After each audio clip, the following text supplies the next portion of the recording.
Hello, and welcome to Greet the Week. I am Mona Duncan, your host, and this program is about living in the now and remembering that this is the only moment that's at our disposal, and then to see everything in life as a lesson, something to learn. And today I've titled it To Be Green and Growing.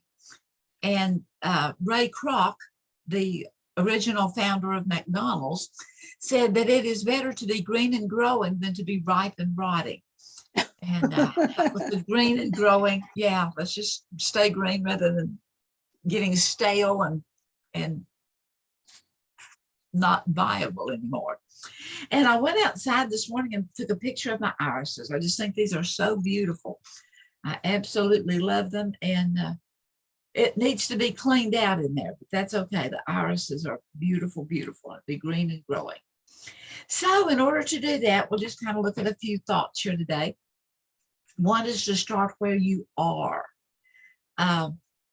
We're not static individuals, and we're either going forward or we're kind of sliding back, but to realize that we are somewhere and that we've got here, and so that to regret is non-productive.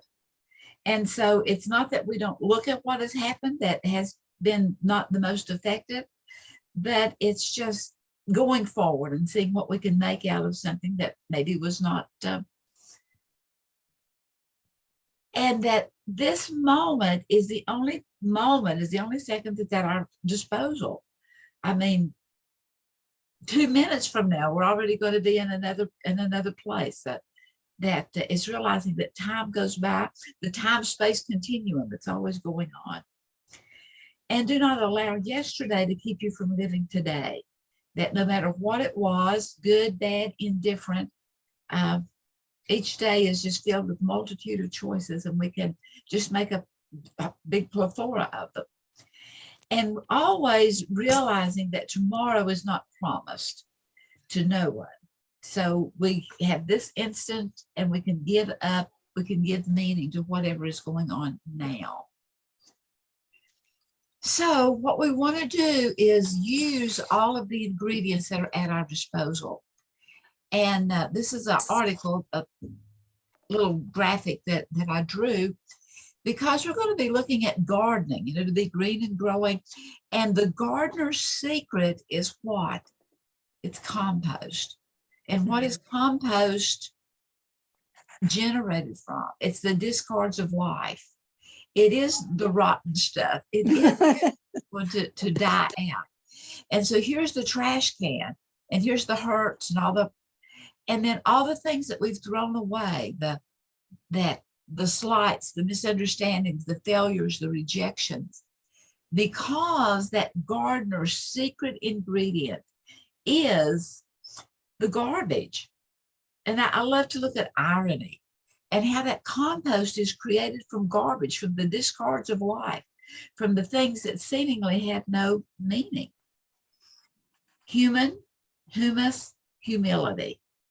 And I like those words, and I like how that they blend into each other, and that they have the same meaning, that all have the same root word. That even the less than best life choices and the shadow side slip-ups can produce fertile soil for growth. And always to develop a thankful spirit. Anything that appreciates goes up in value. And whether it is the fact that the car is a clunker, but if it gets us from point A to point B, the more we appreciate it, the more we can derive some value from it while saving up to renew. So regardless of the circumstances, search and find something that is valued, something that's worth, something that has the opportunity to be content with what you have, the chance to rightly assess the importance of the relationship. I know there's someone that I know that is rather sarcastic But as I really begin to search through the value of that person, I can see humor there and not, take it as an offense. The chance to rightly assess the importance of the relationship. We all have our flaws, and the prospect of an improved health, or that someone, sometimes some people will show caring too much, that, so we just quit asking all that. But if we can begin to look at the fact that, well, they care, maybe it could be less irritating.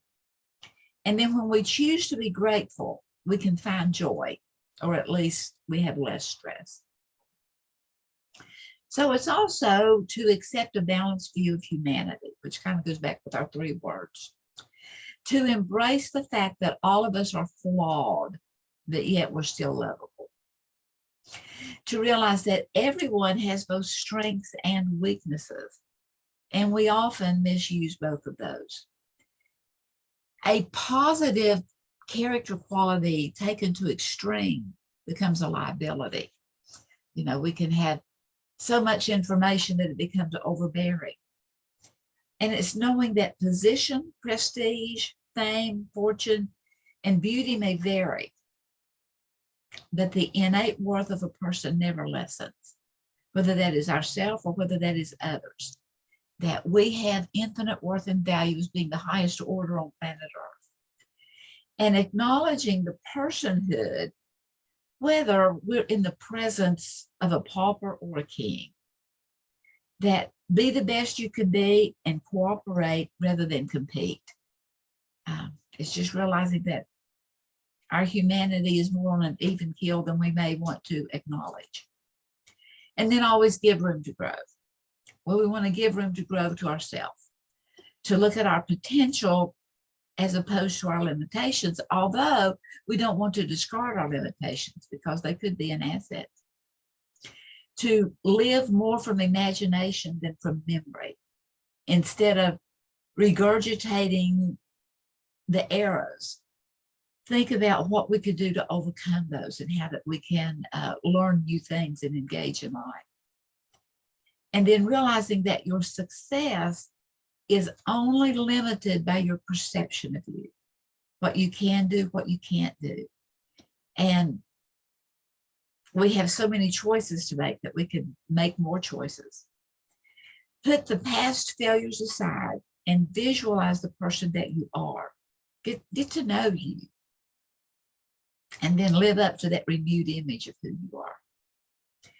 And then also we want to give room to grow to others. Not to lock them in to that negative behavior, that we are all better than our worst mistake. Be a good finder instead of always looking at the you always this or you never that. Begin to find something good that you can acknowledge and make a comment on.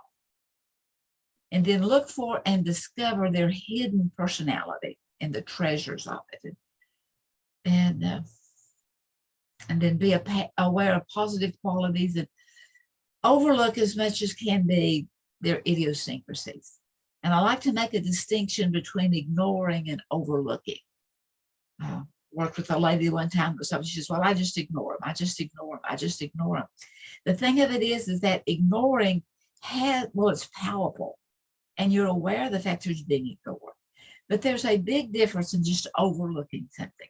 I'm choosing not to make a mountain out of a molehill.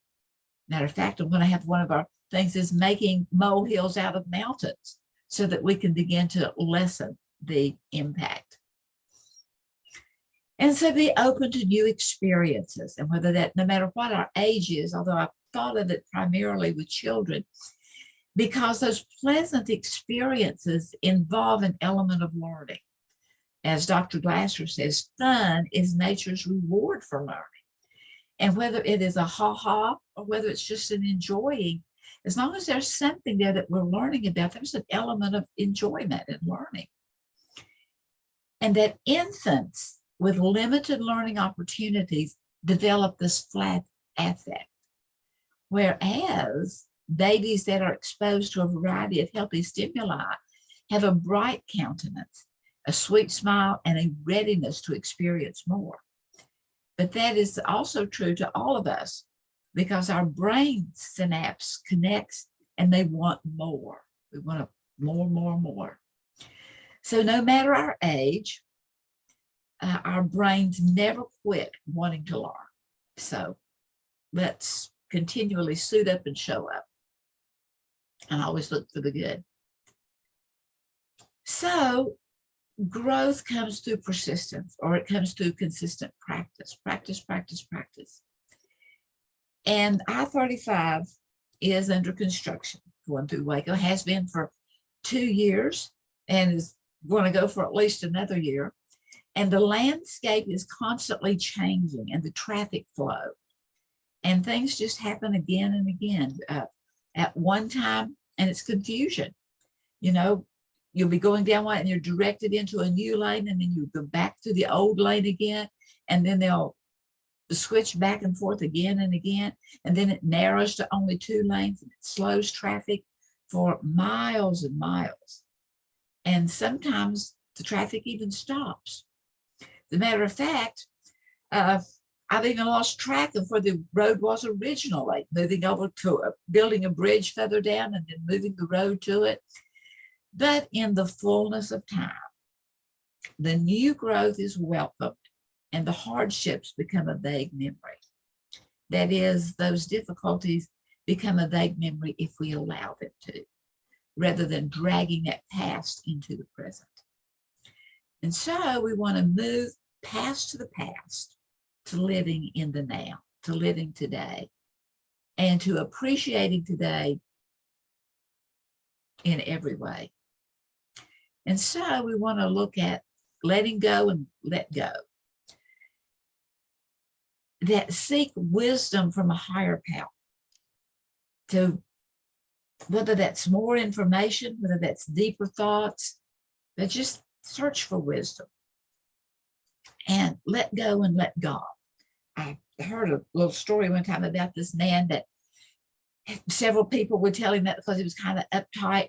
Just let go and let God. And he didn't know what it meant, but he made some lettering and put it in a very prominent place in his home so that every time he walked by there, he would see that and it would encourage him to let go, let go, let go, even though he didn't fully understand it.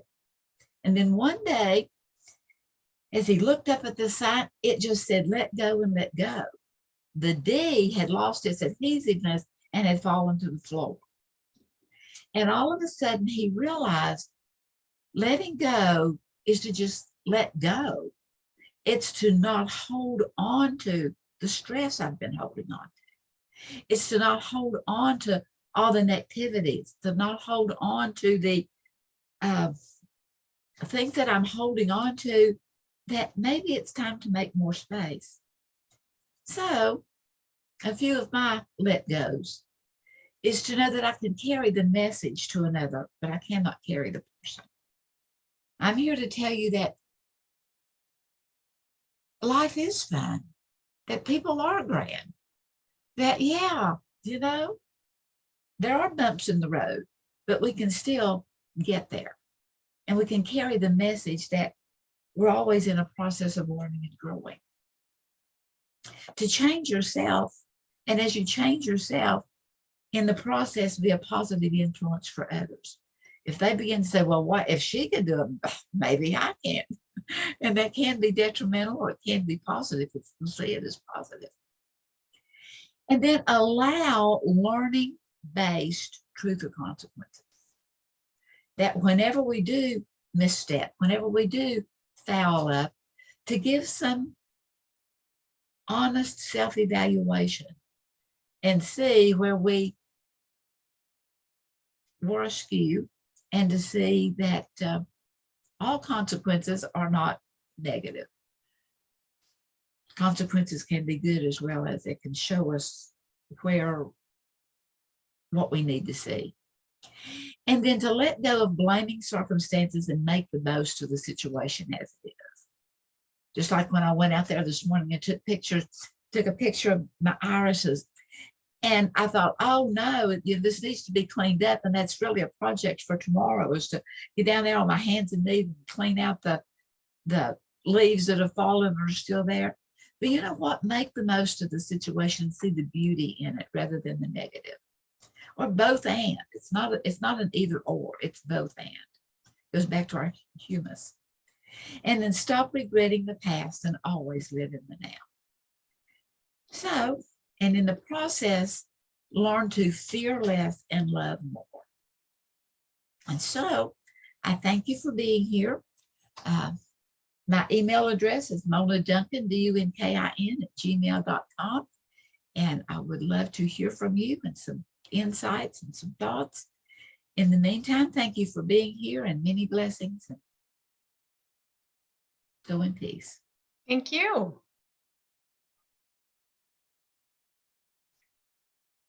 Some great information that you shared, Mona. Thank you. Thank you. And now I'm going to stop this and we'll open for